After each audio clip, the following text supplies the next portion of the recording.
for book lovers. Actress Erin Kommor and therapist Alegra Kastens are two friends and mental health advocates who teamed up to create their podcast. It's called Sad Girls Who Read. I love the title. Where book club meets as a therapy. And I recently had the pleasure and honor to be on the show talking about my new thriller, Watch Where They Hide. They started with the question they ask every guest, and I'm going to ask you it as well. Take a listen. Are you a sad girl this week? How's your mental health this week? I am not a sad girl, but I am a girl that needs to take a deep breath. I actually, before our interview, our conversation, because we're just talking as friends, I stood in the shower for probably 5 minutes longer just to let the water just, release that tension. Even though it's small, those little small things help your entire day. Yeah. Tam fam, please welcome my new besties, Erin Kommor and Alegra Kastens. Congratulations. Thank you. Okay, so having a live audience is a tad different than being in your room at home, Alegra. Yeah. A little different. It's a lot different.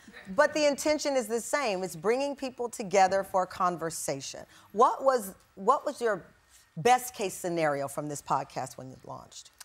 Best case scenario, honestly, I think making reading connecting, because reading can be so isolating. Yeah. And me and Erin really started this for the connection. Like, reading is probably why I'm still single, because it's all I do, sitting at home. But me and Erin get to connect, and we get to connect with guests. And I think best case scenario is that our mental health betters and we help people. Your favorite type of book is a memoir. Love a memoir. You do. Why? Yeah.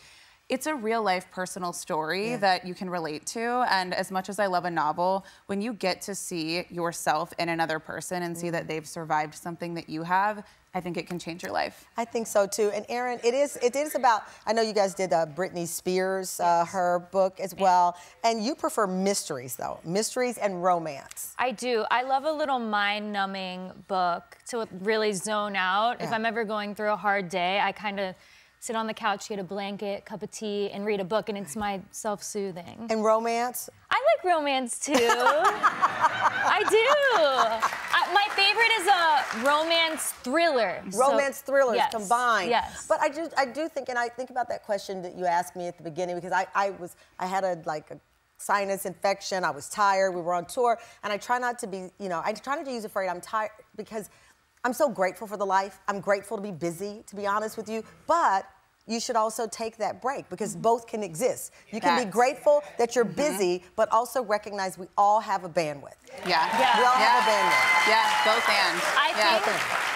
I think that's why we check in at the beginning of each episode with our guests and each other, to meet each other where we are, so we're not just forcing anything. Well, it's beautiful what you've done together. I mean, as I said, it's a little different having the live audience, but that intimate space of connection is phenomenal. The only thing I would change, make sure you video everything, because y'all look so beautiful right now. We can't be behind an audio box.